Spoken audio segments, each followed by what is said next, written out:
Canal Pretos FC no YouTube para trazer a entrevista exclusiva de Vinícius Pinotti, ex-consultor do presidente Júlio Casares e virtual candidato à presidência do São Paulo. Ele deixou o São Paulo depois dos escândalos envolvendo membros da diretoria tricolor.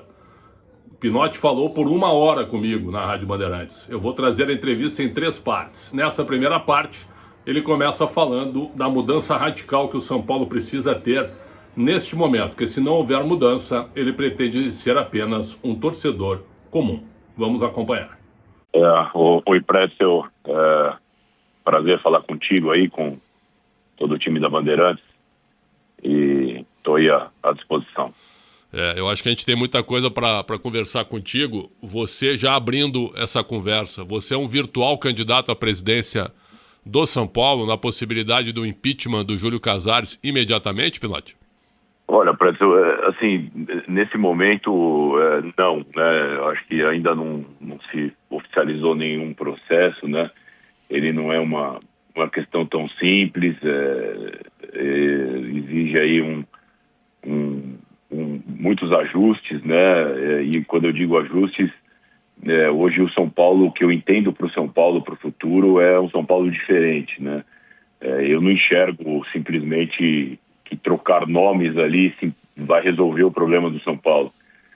São Paulo, quando você pensa em falar numa candidatura, falar para o futuro, aqui pessoalmente falando, depende de muita coisa, depende de um projeto grande, um projeto de mudança estrutural no São Paulo, um projeto de realmente gestão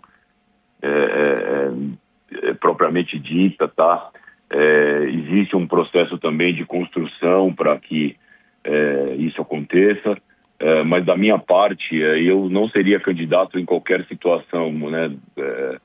Seja qual for, simplesmente para assumir o São Paulo. Hoje a situação ela é muito séria, ela é muito complicada e na minha cabeça não existe uma única pessoa hoje sozinha, do jeito que é o São Paulo hoje, do jeito que o São Paulo funciona, que vá sentar lá e resolver o problema do São Paulo. Não sou eu e não é ninguém que vai fazer isso. São Paulo precisa de uma mudança profunda. Então, para se discutir uma candidatura, precisa se discutir, na minha opinião, outros aspectos. Não mais simplesmente um ajuste numérico aqui de maioria e vai ganhar a eleição. Isso não é o suficiente. Eu hoje diria para você que assim, não é qualquer um que tem condição de assumir o São Paulo. As coisas são muito complicadas, né? Então precisaria ter aí uma mudança geral de mentalidade, inclusive. Precisaria ter uma mudança dessa relação entre gestão e política, né? A política do São Paulo precisa entender que ela não pode mais influenciar tanto a gestão. Ela precisa, obviamente, fiscalizar. Eu não estou aqui diminuindo a importância do conselheiro de forma alguma, até porque no nosso estatuto o presidente tem que ser conselheiro e tudo mais. Então o conselho ele tem que fiscalizar, dentro do possível participar junto com o presidente e tudo, mas a gente precisa de uma mudança dessa relação da gestão com a política. Então, desculpe me estender um pouco, porque essa pergunta não é simples de responder, você é candidato ou não é, não. Do jeito que está hoje, eu não sou. Dependendo do que acontecer, e se eu puder contribuir, se a comunidade são paulina e o conselho também achar que eu seja essa pessoa para liderar um processo, pode ser. Mas desde que muita coisa aconteça, e eu também tenho umas questões ainda pessoais aí para resolver. Então, a resposta ela é um pouquinho mais extensa, porque o São Paulo precisa ter mudança profunda. Não adianta mais só trocar nome aqui e ali, precisa mudar a estrutura. Então essa é a minha opinião. Perfeito, você fica à vontade para responder, que nós temos todo o tempo do mundo aqui para te ouvir. Uma outra questão, durante a semana você publicou uma mensagem no Instagram da tua saída do São Paulo. Você era consultor da presidência. Então você, querendo ou não, você tinha uma convivência diária com Júlio Casares.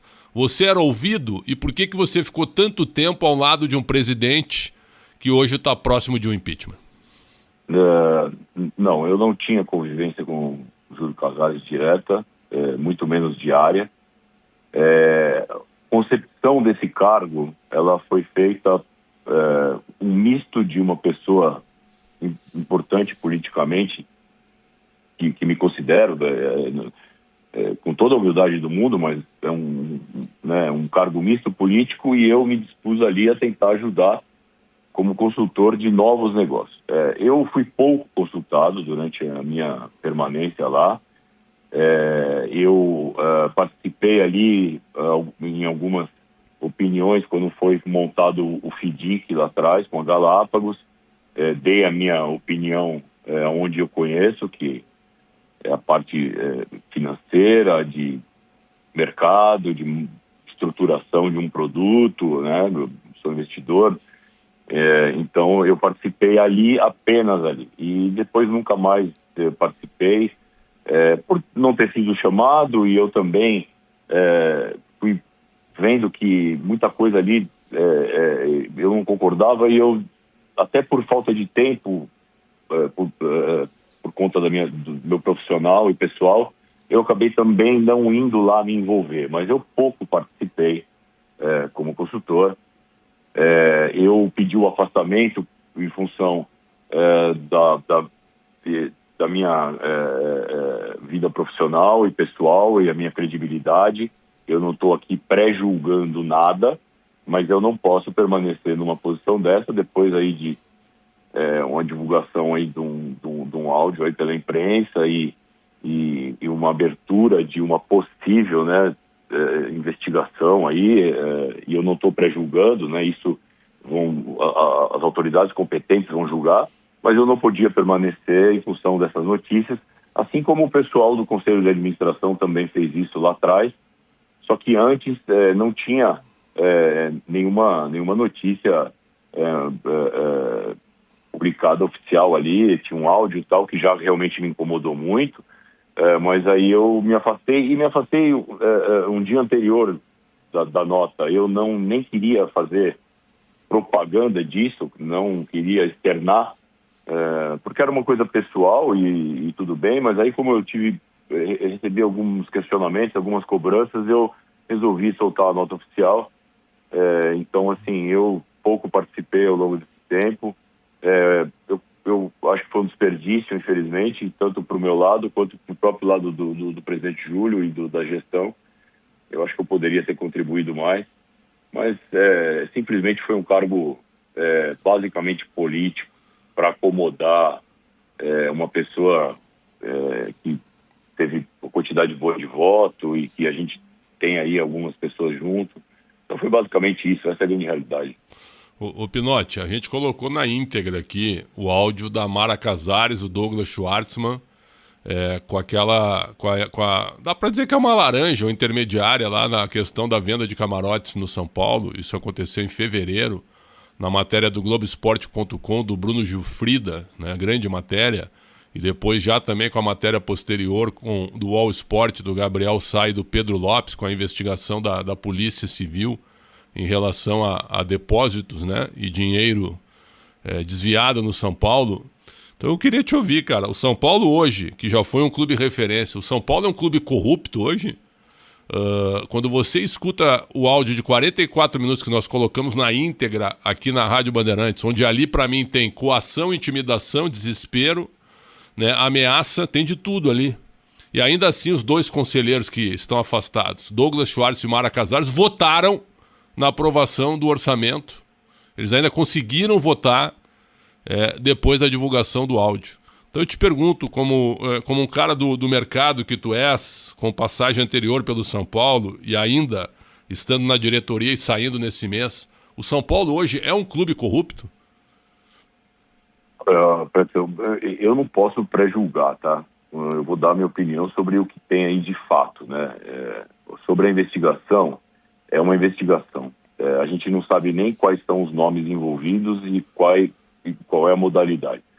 Mas, assim, como pano de fundo, tá? Eu estou muito preocupado e muito assustado mesmo.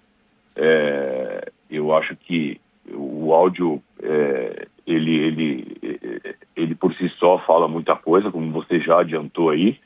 Eu não vou pré-julgar ninguém, repito isso. Agora, é inacreditável, né? Não dá, como aí eu vou falar como São Paulino, tá? Eu tiro meu chapéu de conselheiro aqui, porque eu, para chegar lá, eu amo muito o São Paulo e esse foi a minha motivação de me envolver para tentar ajudar. É revoltante, o áudio é revoltante e eu acho que as pessoas precisam se explicar, né? Precisam se explicar.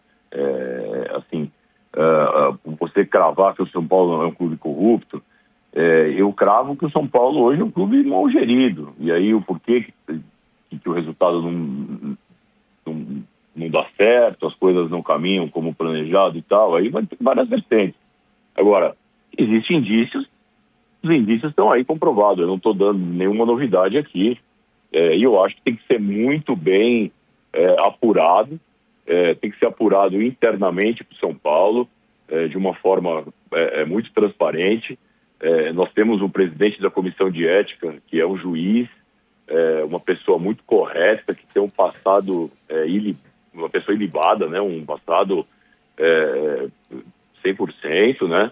E que vai conduzir o processo. E eu como São Paulino e conselheiro, confio nele e confio também na justiça, porque se aconteceu, vai ter que ter consequência.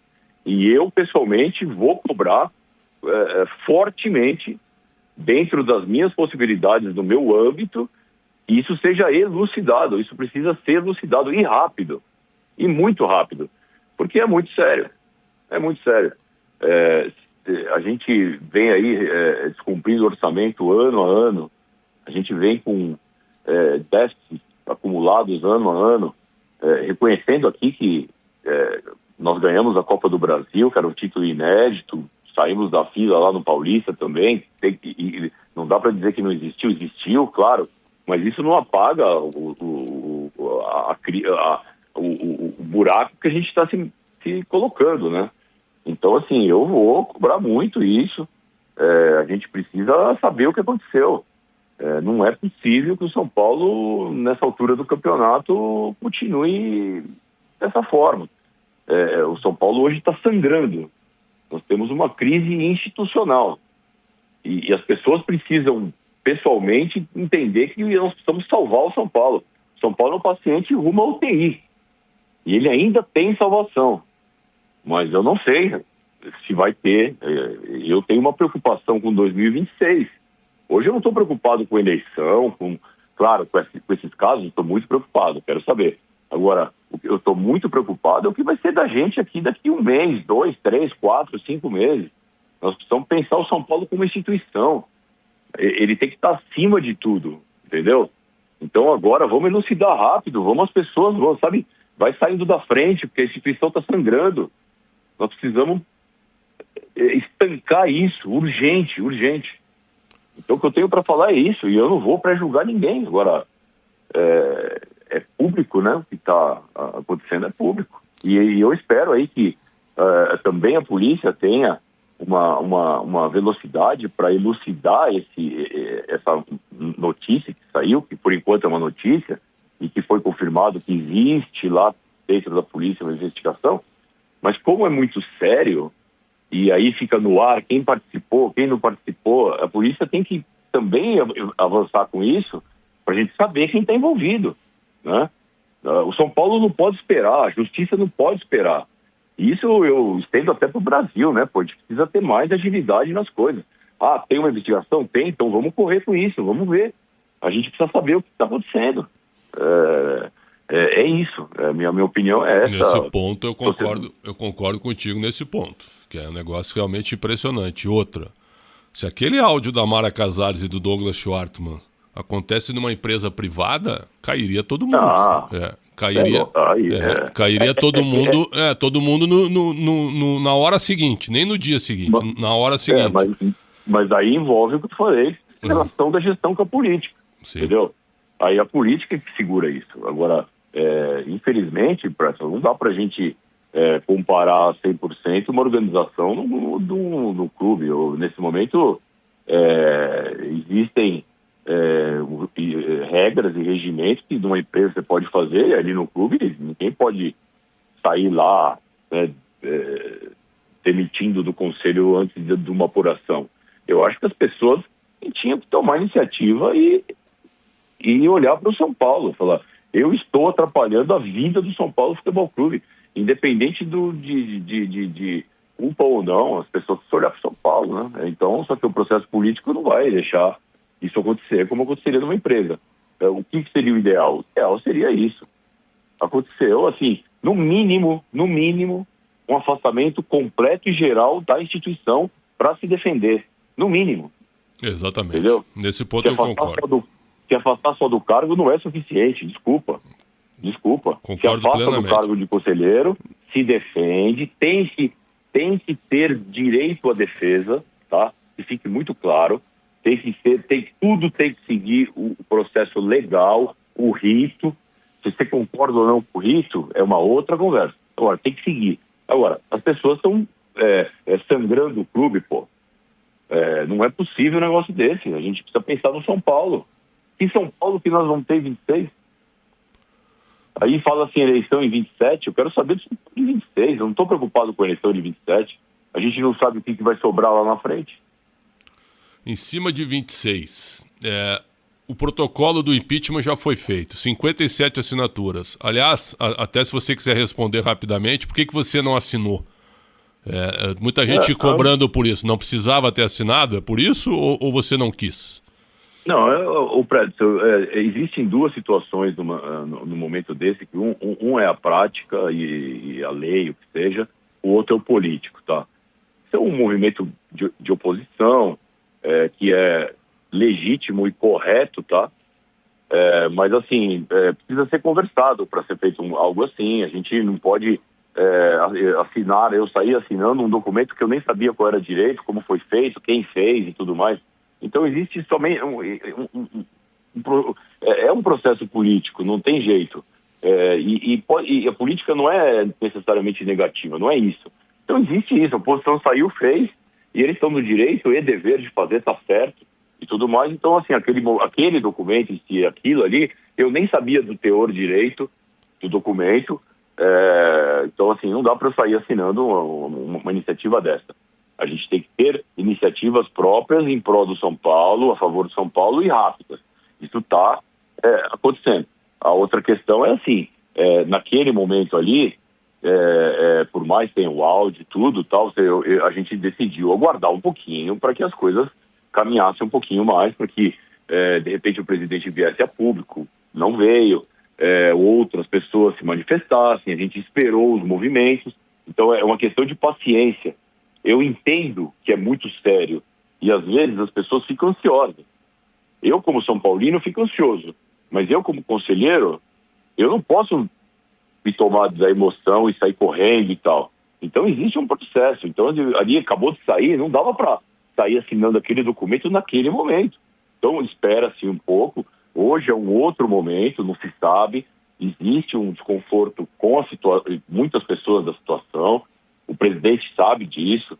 Isso, todos os grupos têm descontentes. Isso é uma realidade. Aí vai das pessoas ter coragem ou não de se pronunciarem e tudo mais. Então, assim, hoje já é um outro momento, já passou um pouco de tempo. A gente precisava esperar ali. Você não podia sair fazendo algo. A gente é da situação, precisava respirar, olhar, sabe, calma, né? Tomamos uma cacetada, vamos ver o que está acontecendo. Agora, hoje já é um momento diferente, já existe um movimento já de satisfação mesmo.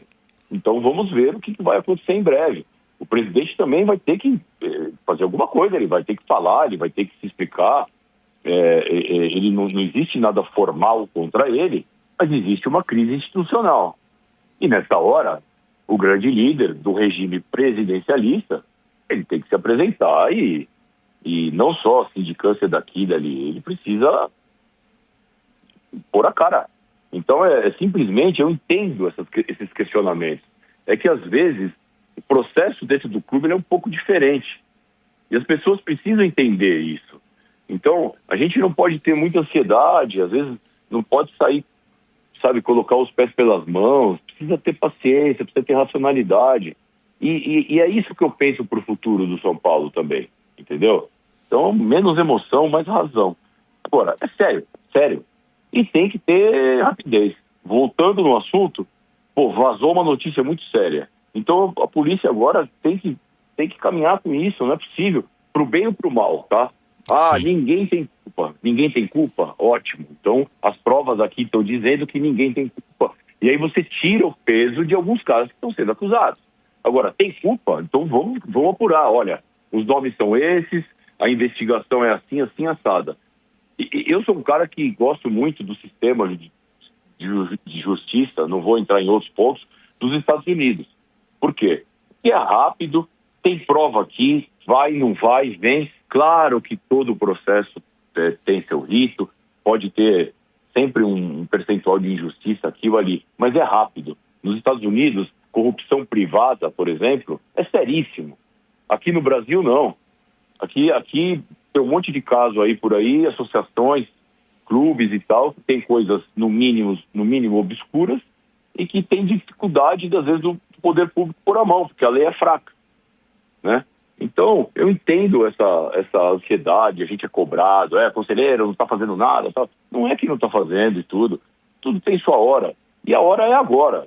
E a mudança do São Paulo, olha, se o São Paulo não mudar agora, Prédio, eu mesmo volto só a ser torcedor mesmo, saio, vou embora, porque não dá mais, cara, não dá mais, o São Paulo precisa mudar.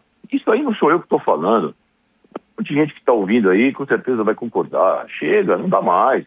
Eu não aguento mais ver minha filha chorando, pô. Isso corta meu coração. Meu finado pai, que se visse uma situação do clube que ele graças a Deus, me fez amar, visse um negócio desse, sabe? O São Paulino não aguenta mais. Essa é a realidade. Esse Vinícius Pinotti, ex-consultor da presidência, ex-braço direito do Júlio Casares, e agora apenas como membro do Conselho Deliberativo, esperando mudanças radicais no São Paulo. Depois eu vou publicar a segunda e a terceira partes aqui no canal. Canal Prédio CFC no YouTube, deem like por favor, um grande abraço, saúde para todo mundo e até a próxima.